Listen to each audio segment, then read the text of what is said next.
Nous n'avons de chance d'être nous-mêmes que si nous ne répudions aucune part de l'héritage ancestral. Cet héritage est 8 pour 10, un don de l'Afrique. Cette citation de Prismars, homme de littérature antillais, tirée de son ouvrage « Ainsi parla l'oncle », pourrait donner le ton à notre discussion tout au long de cette émission inaugurale de culture, mais davantage de littérature sur la télévision du futur. L'idée est de montrer qu'à un moment précis de son histoire, les fils d'Afrique vont prendre conscience de la nécessité de défendre leur identité culturelle.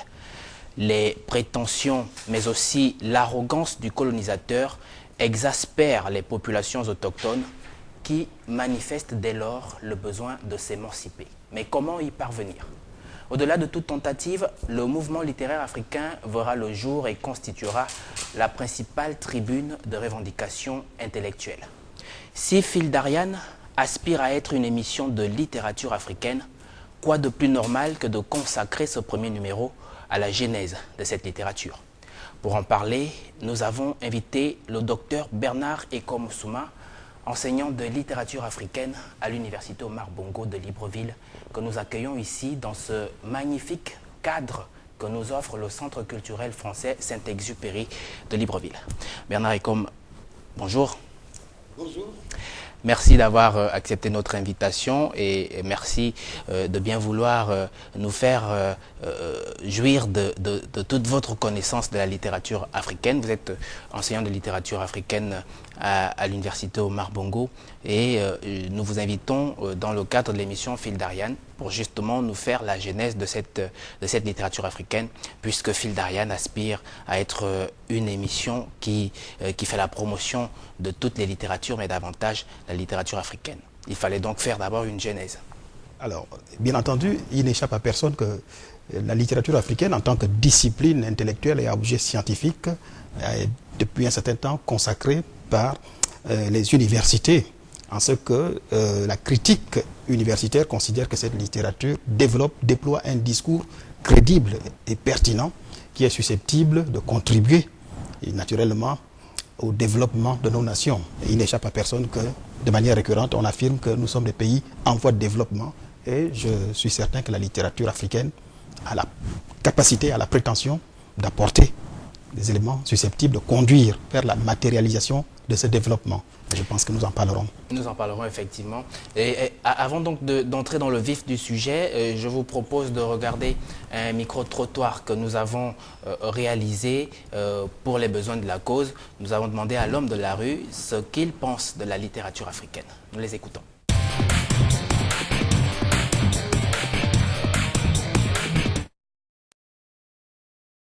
Tout ce que je sais, c'est que la littérature africaine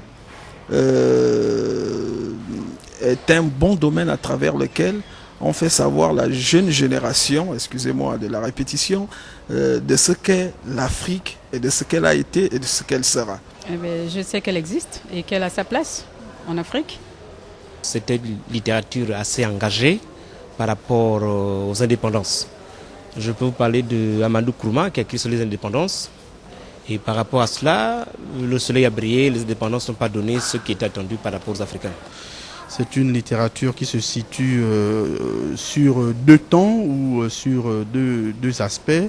La littérature d'abord qui a dénoncé le colonialisme, donc la colonisation, et la littérature des indépendances, donc c'est une littérature assez riche. On ne lit plus beaucoup, on suit plus la télé et peut-être le journal. En principe, la littérature africaine, à l'instar de la littérature mondiale, elle est quand même au diapason. En tout cas, ça évolue au jour d'aujourd'hui, mais il faut toujours continuer dans ce même sens.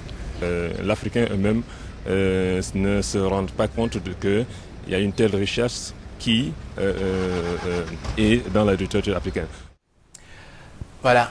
Monsieur Bernard Ekom, le point de vue et l'opinion de l'homme de la rue sur la littérature africaine est assez diversifié. Mais comment la littérature africaine est-elle née? Quels ont été les principaux mouvements? Nous avons souvent entendu de la problématique noire qui a été évoquée à Haïti, au Brésil, à Cuba et même, surtout d'ailleurs, en France où un grand nombre d'étudiants africains est allé apprendre, faire des études universitaires. Qu'est-ce qu'on peut savoir de cette problématique noire dans les différents pays que nous avons évoqués plus haut? Très bien, merci. Il faut bien être conscient que la littérature africaine a pour ambition, in fine, depuis sa germination à Harlem aux États-Unis, de répondre à l'interrogation suivante. Comment l'être nègre peut valider son humanité? Et c'est cette question centrale qui guide les productions littéraires africaines depuis leur germination, comme je le disais, jusqu'à nos jours. Et cela est particulièrement vérifiable à Haïti. Haïti, qui, comme nous le savons, est l'endroit et l'espace où la négritude se mit debout pour la première fois. C'est à Haïti que des esclaves noirs insurgés en rébellion se sont soulevés, n'est-ce pas, pour triompher d'un odieux colonialisme d'exploitation.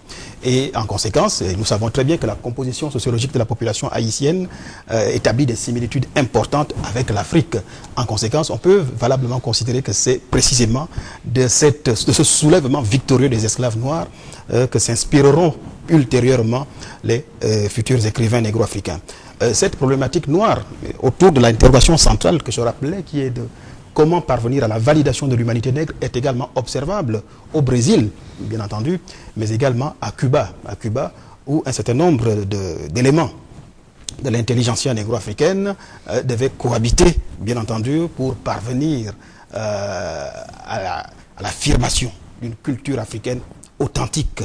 Et cette problématique noire se retrouve bien entendu également en France, qui, comme nous le savons, telle la destination naturelle, et c'est là encore valable jusqu'y compris aujourd'hui, la destination naturelle de nombreux étudiants africains qui vont achever leurs études universitaires. Et en France, naturellement, séjournaient, par exemple, Senghor, Césaire, mais également Damas, qui sont passés à la postérité comme les précurseurs, n'est-ce pas, de cette littérature africaine, et comme porte-parole qui est développée avec autorité et compétence les préoccupations des nègres où qu'ils se trouvent, des nègres éparpillés à travers le monde consécutivement aux deux événements malheureux qui ont accablé l'histoire du peuple nègre, l'esclavage et la colonisation. Alors, dans la foulée, il y a eu des productions littéraires que nous avons pu, jusqu'à aujourd'hui, nous avons pu lire. Et notamment, l'une des productions les plus importantes de l'époque, c'est Cahiers d'un retour au pays natal d'Aimé Césaire, qu'il publie en 1939. Et à l'intérieur de ce cahier, pour la première fois, on parle de négritude. Tout à fait. Oui. Le terme négritude est entré dans la postérité grâce à Aimé Césaire dans ce fameux cahier d'un retour au pays natal.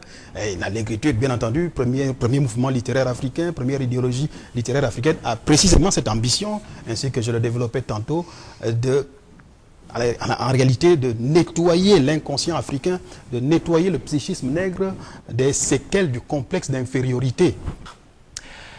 Voilà, c'est la fin de cette émission. Merci de l'avoir suivi. Je vais encore dire merci à Bernard Ekom, je vous le présentais, enseignant de littérature africaine à l'université Omar Bongo de Libreville. Merci monsieur d'avoir répondu à notre invitation et au grand plaisir de vous revoir dans notre émission. Merci Carnot et bon vent à Phil d'Ariane.